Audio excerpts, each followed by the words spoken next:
Mia, can I tell you something embarrassing? Like, genuinely embarrassing. Always, Leo. Go ahead. So, a while back, before I really got comfortable speaking English, someone asked me a simple question. What's your favorite season? That's it. 4 words. Okay, simple enough. What happened?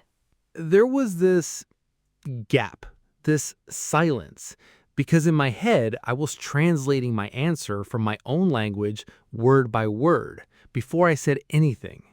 Oh, I remember that gap from my own early days too. That's a very specific kind of silence. By the time I finished translating, the conversation had already moved on to something else.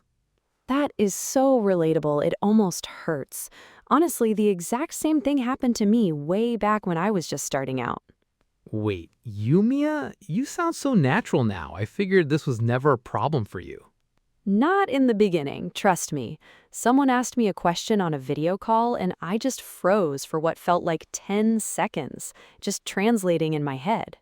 10 seconds of silence on a video call is brutal. It really is. And the worst part is everyone could see my face just thinking really hard about nothing useful. So, this is clearly not just a beginner problem then. Not at all. Even people who sound confident now were probably translating at some point, just faster. Well, hello everyone. Welcome back to Madison's podcast. This is the show that helps you actually speak English, not just memorize rules, but really use the language in real time. And today's topic might be the single biggest reason people feel stuck when speaking English. We're talking about thinking in English instead of translating in your head. Stick with us today, even if some of this feels strange at first. This is one of those topics where understanding the idea is half the battle. Right, and don't worry if your brain still wants to translate while you listen to this episode. That's completely normal, and it will get easier the more you practice. Before we get into it, if this show has helped you even a little, do us a favor. Hit that subscribe button and ring the bell so the next episode actually shows up for you. And honestly, the algorithm loves it when people leave comments, so tell us below. Do you translate in your head? Be honest, we already know the answer. Okay, let's get into the big idea. When you translate in your head, your brain does double the work. First, it thinks in your language, then it converts it word by word into English. And that takes time, real time. Seconds add up. Right, and during those seconds, the conversation keeps moving, people keep talking, and you fall behind. So, thinking in English isn't really about grammar at all. Not at all. It's about skipping that translation step completely. Your brain just produces English directly. Okay, that sounds great in theory, but how does anyone actually do that? That's exactly what we're covering today, Mia. 6 practical techniques, real ones, not just practice more advice. 6 techniques to stop translating and start thinking in English. I'm ready, Leo. Where do we start? Technique number 1, narrate your life in English, silently, in your head, all day. Wait, what does that actually mean? So, right now, in your head, you'd think something like, I am drinking my coffee. It's a little too hot. Just describing what you're doing as you do it. In English instead of your own language. Right. You're not translating a sentence, you're creating the English sentence directly about something happening right now. Okay, let's actually try this. I'm picking up my water bottle right now. Go ahead, narrate it. I am picking up my water bottle. I am thirsty. Nice. See, you didn't translate that. You just said it directly in English. Huh. That actually felt different from translating. Faster, somehow. That's the whole point. The more you do this, the more natural it becomes, until your brain just defaults to English for everyday thoughts. Does it matter what you narrate? Like, can it be really boring stuff? Boring is actually perfect. I am putting my keys on the table. The bus is late again. Simple, everyday, low-pressure sentences. So I don't need exciting topics. I just need repetition. Right. Repetition with simple, real content beats complicated content you only practice once. Okay, technique 2. What's next? Technique 2, stop translating individual words and start learning phrases as whole chunks. What do you mean by chunks? So instead of learning how plus are plus you as three separate words, you learn how are you as one single block, one unit. Like a ready-made piece instead of building it from parts every time. That's it exactly. Your brain stops doing grammar math in real time and just pulls out the whole phrase instantly. That actually makes a lot of sense. I never thought about phrases as single units before. Most learners don't at first, but native speakers store thousands of these chunks. I was wondering if it depends on, to be honest, whole blocks ready to use. So, if I just memorize individual words, I'm always going to be one step behind. Pretty much. Words alone force your brain to assemble sentences from scratch every single time. Chunks skip that step. Okay, give me an example chunk I can start using today. I'm not sure, but it's incredibly useful. You can finish that sentence with almost anything. I'm not sure, but I think it's going to rain. See, you just use the whole chunk instantly, no translating required. Give me one more, Leo. I'm actually really enjoying this. The thing is, another fantastic chunk. It buys you a second to think while still sounding completely natural. The thing is, I forgot to bring my umbrella today. Nailed it. And here's a bonus tip. Whenever you hear a chunk like that in a show or a podcast, write it down. Build your own personal list. Like a chunk collection. Right, a chunk collection. Way more useful than a list of random vocabulary words. Okay, technique 3. I'm enjoying this, Leo. Technique 3, and this one surprises people. Talk to yourself out loud in English when you're alone. Like actual conversations with myself? Yes, in the shower, cooking dinner, walking your dog. Describe what you're doing, share an opinion, even argue with yourself about something. That sounds a little strange. Wait, no laughing aloud, right? Right, no laughing today. But seriously, talking to yourself removes all the social pressure. Nobody's listening. Nobody's judging your accent or your grammar. So it's like practicing without the fear part. That's it exactly. And your mouth gets physical practice forming English sounds, which is honestly half the battle. Speaking is a physical skill, not just a mental one. I'd never thought about speaking as a physical skill before. It really is. Your tongue, your lips, your jaw, they need repetition, just like learning to play an instrument. Can you give an example of what talking to yourself actually sounds like? Sure. Something like, okay, what should I cook tonight? I have some chicken, but I'm kind of tired. Maybe something easy. Just thinking out loud, in English. Oh, that's basically just having a normal thought, but saying it instead of just thinking it silently. Right, that's basically it. The content doesn't matter. The act of producing English speech out loud is what matters. Okay, that's a great point. What's technique 5? Technique 5. Consume content without subtitles in your own language. Just English subtitles or no subtitles at all. Oh, that one is hard for me. I always want to read translations. I hear you. And at first, you'll miss things. That's completely fine. Your brain is training itself to connect sound directly to meaning, without that translation bridge. So, even if I don't understand 100%, it's still useful? Even more useful, actually.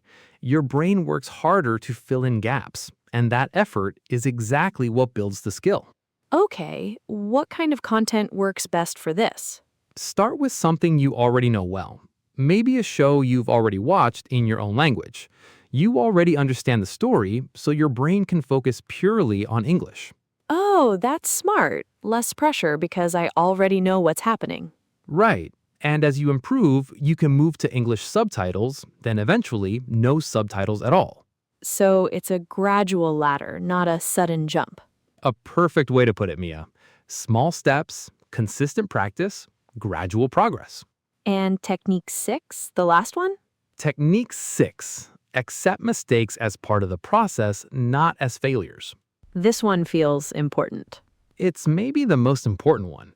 When you're scared of making mistakes, your brain slows down, double checking everything before you speak. That's translation mode.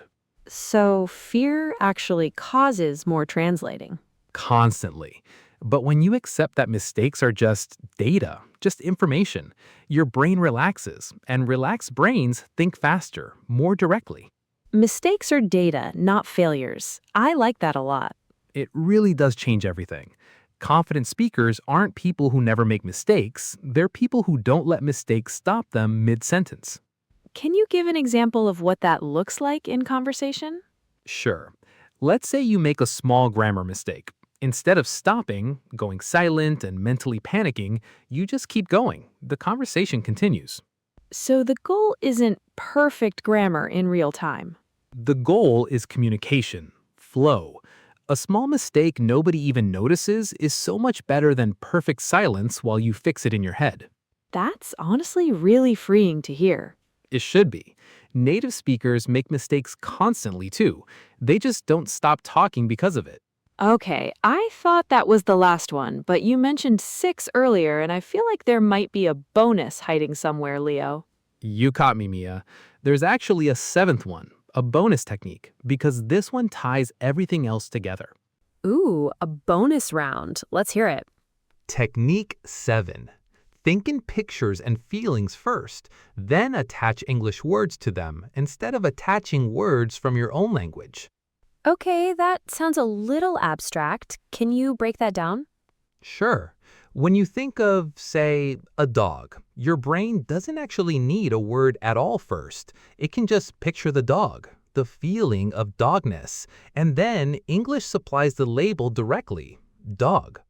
So skip the middle step completely. No translation bridge, not even a quick one. Right, that's the goal. Most learners attach meaning to their own language first and treat English as a second layer on top. This technique trains your brain to attach meaning directly to English. How would someone actually practice that?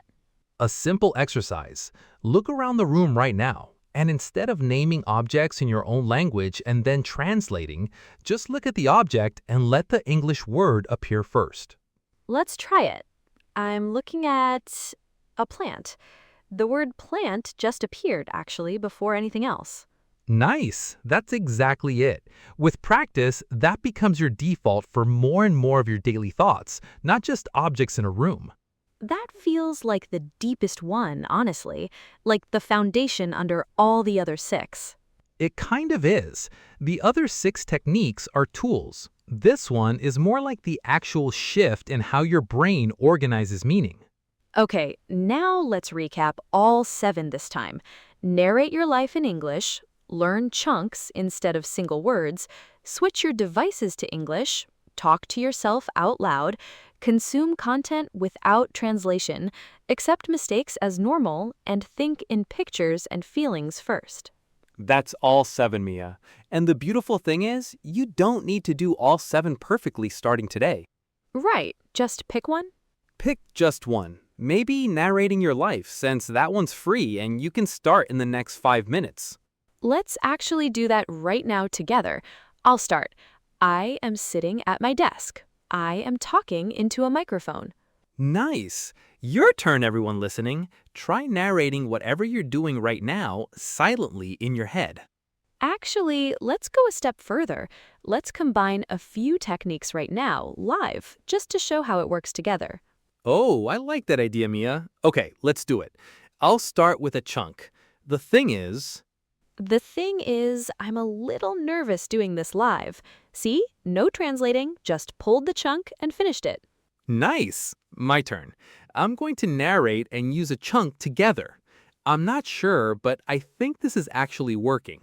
See? That felt completely natural, and we didn't pause to translate a single word. That's the whole goal right there in real time. Okay, that was honestly a great way to end this on a high note. And remember, this feels strange at first. Strange is just what new feels like before it becomes normal.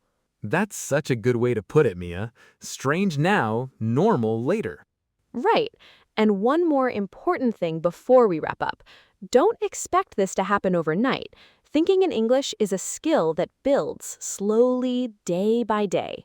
It really is gradual, but one day you'll notice you answered a question without translating at all, and you won't even realize it happened until afterwards.